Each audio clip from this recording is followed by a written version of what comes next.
उनके चमचे सामने मेरे डीजे की गाड़ी से कोसों दूर रहें, वरना उनके कान का पर्दा फट जाएगा और उनके डीजे का स्पीकर कट जाएगा।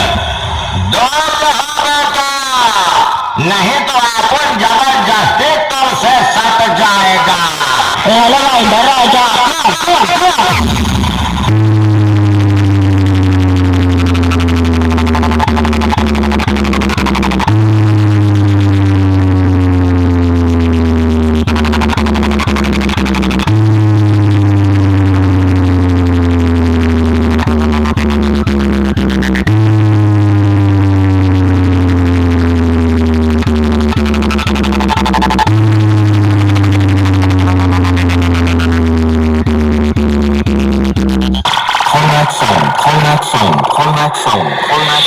মামুদপুর থেকে